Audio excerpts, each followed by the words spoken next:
Namo Myoho Renge Kyo, Namo Myoho Renge Kyo, Namo Myoho Renge Kyo. Hello, friends, good friends. Excuse me. Thank you for your being here and your practice. Hopefully, this finds you in good health and secure. We were rudely interrupted in the former affairs of the King Fine Adornment chapter. I say that because I've been gone for a few days. I've been battling illness. My great benefactor and partner, Sandra, who I've mentioned several times, has COVID.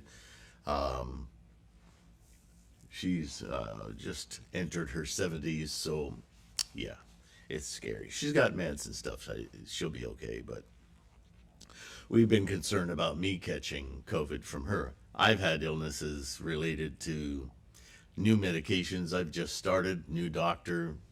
Anyway, you don't need to know the whole saga. I just haven't been feeling well. So if I sniffle or rumble my throat a few times, you'll please give me that latitude.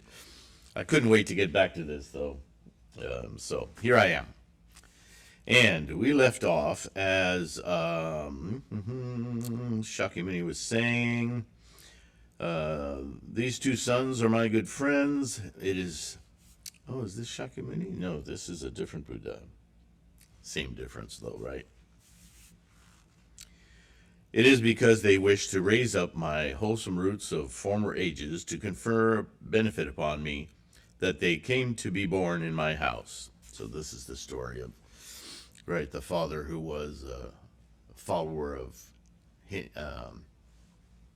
Hindu and Brahmanism and different sorts of religions from that. Anyway, they converted him to Myoho Renge Kyo. At that time, the Buddha wisdom adorned with flowers by the king of constellations named Thunder Sound of Clouds. What a mouthful. Can you imagine taking attendance in that class? It would take half the day. Addresses the king fine adornment, saying, "It is so, it is so, it is as you have said. If a good man or a good woman, in order to plant wholesome roots, in age after age, gains a good friend, that good friend can do the Buddha's business, demonstrating, teaching, profiting,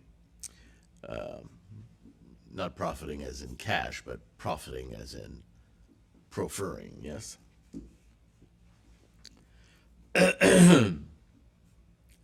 Delighting and causing entry into Anuttara Samyak Sambodhai. So you stand to gain by promoting, promulgating the teachings of Myoho Renge Kyo, yes? O great king, let it be known that a good friend is a great cause and condition. Which really means that you have the tendencies and conditions open to this occurring to you, yes? This means that he converts and guides, making possible the vision of a Buddha and the opening up of the thought to Anuttara Samyak Sambodhaya. O great king, do you see these two boys, or do you not? These two boys have already made offerings to Buddhas equal in number to the sands of the 6,500,000 myriads of millions of Nayutas of Ganges rivers, approaching them with familiarity, doing them humble reverence before the Buddhas, receiving and keeping the scripture of the Dharma blossom, Myoho Renge Kyo. Taking compassionate thought for the beings with their crooked views and enabling them to dwell in the right view. The king fine adornment straightway descended from the midst of empty space and addressed the Buddha, saying, from the midst of empty space, are we convinced yet that Buddhism is about the mind? It's not a sci-fi, right? It's not a grand magical fantasy. It's the way the mind operates. Insights come into our mind from where? Empty space. They are formed from potential, in other words. Yeah. I was just watching a science program, and it perturbed me to no end. I had to give it a thumbs down because it started with the initial states of the universe, talking about the plasma, but it didn't say plasma. The narrator said this soup of particles. Well, there were no particles. There still aren't particles. We use that word to define a set of characteristics, right? The 10 factors. But everything is quantum fluctuations.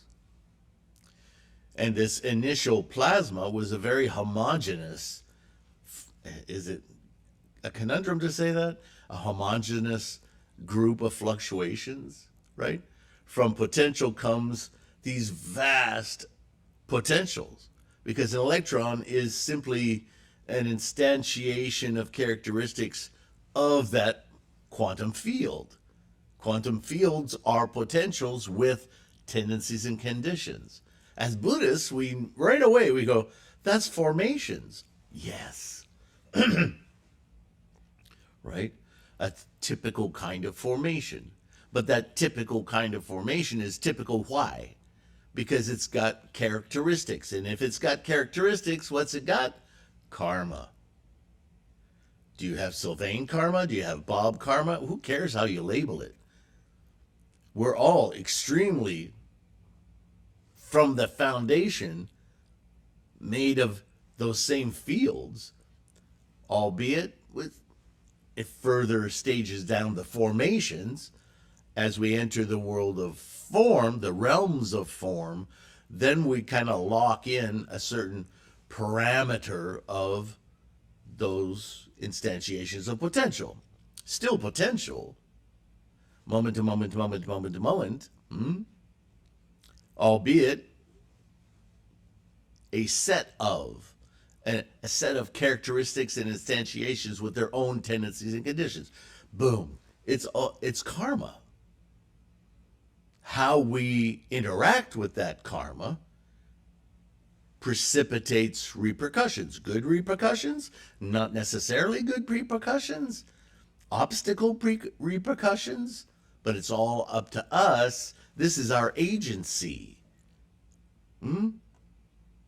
This is how we use our volition. Or we just dumbly go through life waiting for the next thing to happen, and we just let the karma play out. If you're not happy with that, then change it. I'm not saying it's easy. You don't just snap your fingers, karma change. It takes work. What's the work? Enlightening ourselves.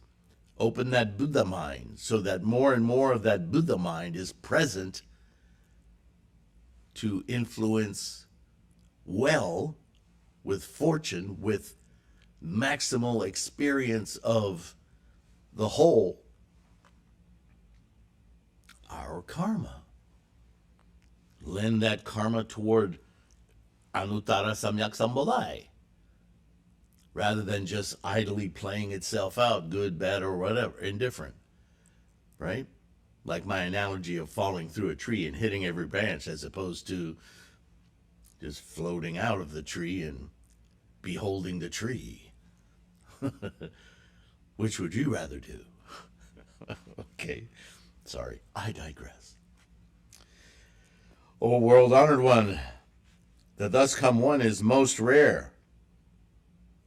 By reason of his merit and wisdom, a knot of flesh on the crown of his head shines with a bright glow.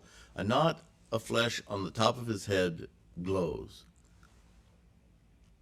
How simple what would you, is that a metaphor?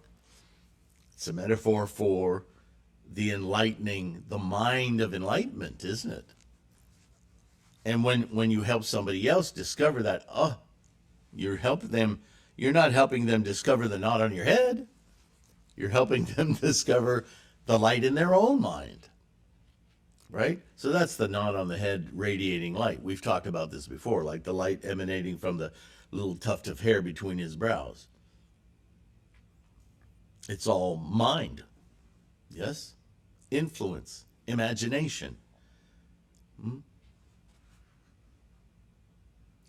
His eyes are long and broad, deep and blue in color. The mark of, I don't know when blue became such a mystical But you know, it goes Blue Lotus. The Blue Lotus was known for aphrodisiac effects, maybe just mellowing out and letting your natural tendencies come out. Who knows? But still to this day, the Blue Lotus has a certain effect. Yeah. The mark of the tuft between his brows is as white as crystal moon. His teeth are white, even and close, ever glistening. His lips are red in color and as lovely as the fruit of the bimba, a bright red gourd. At that time, the king find Adornment, having praised incalculable hundreds of thousands of myriads of millions of Buddha's merits, such as these, wow, that must have taken a while, in the presence of the thus come one, single-mindedly, there we go again with that refrain, and with palms joined, again addressed the Buddha. O world-honored one, this is something that has never been before. The Dharma of the thus come one is perfect. Its fine and subtle merits beyond reckoning or discussion. He teaches what is to be done. He is tranquil, cheerful, and good. From this day forward, I will no longer follow the course of my own thought. I will not give way to the evil thoughts of crooked views and pride or anger. When he had spoken these words, he did obeisance to the Buddha and left. The Buddha demanded of the great multitude that was there, to your minds, how is it? Can the king find Adornment possibly have been anyone else? The present Bodhisattva floral excellence is that very person. The Lady Pure Virtue is the very Bodhisattva marks of Adornment, who now shines in the Buddha's presence. It is because he pitied the king fine Adornment and his assorted retinue that he was born among them. The two sons are the present Bodhisattva Medicine King and Above Medicine. When these Bodhisattvas, Medicine King and Above Medicine, shall have achieved such great merits as these, then in the presence of incalculable hundreds of thousands of myriads of millions of Buddhas, they shall plant a multitude of wholesome roots and achieve wholesome merit, past reckoning or discussion. If any man knows the name of these two Bodhisattvas, then the gods of men of all the worlds must do obeisance to him also. When the Buddha pronounced this chapter of the former affairs of King Fine Adornment, 84,000, there's that number again, persons put off their grime, separated themselves from their defilements, and attained purity of the Dharma I with respect to the Dharmas. And that's the end of that chapter. So, once again, or maybe not once again, but it's the same point. When Shakyamuni talks about these impossible numbers, and then he says, this whole story about this Buddha coming to be and this enlightenment, this is none other than this Bodhisattva right here that you're talking to now. What he's indicating, again, my apologies. What he's indicating is this universal state. It's not an awareness, because awareness only comes in the sentient mind. And therefore, our experience of, and I've said this many times, Buddhahood, which is a word describing our enlightened mind, our Buddha eye opening in our Gohonzon mind, yes? That Gohonzon portal of the mind, to go from the 8 consciousnesses of samsara to, oh, look, Buddha-ness. The Buddha eye opens, yes? And that Buddha eye opens to what?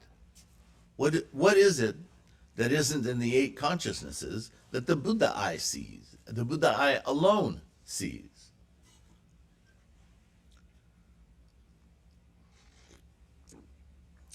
The Buddha eye sees that which has been, is, and ever will be, not eternal. That's not a good word to use. Time is irrelevant.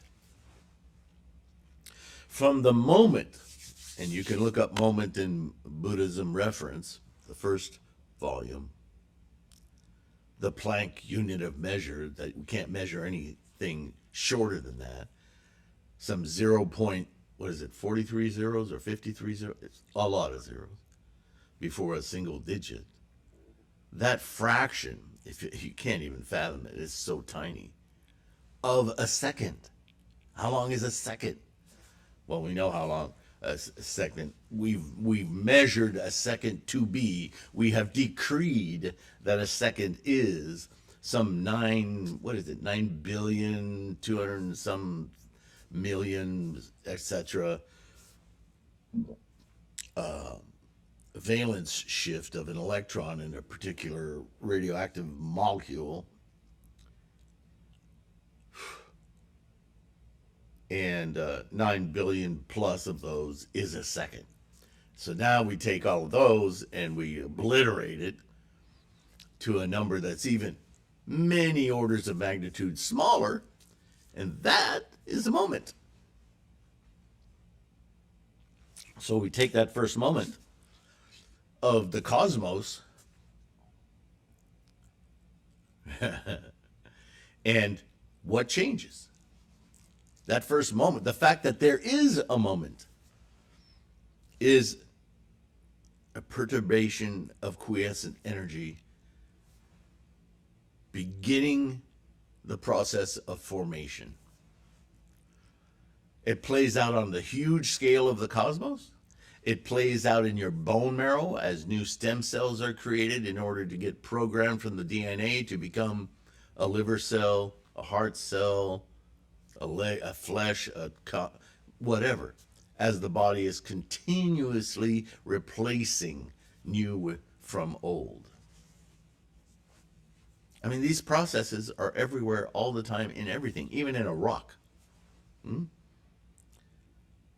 Well, that process, that engine of life, from quiescent energy through formations, multiple, into a realm of form, which then again goes through its metamorphoses over time, yeah?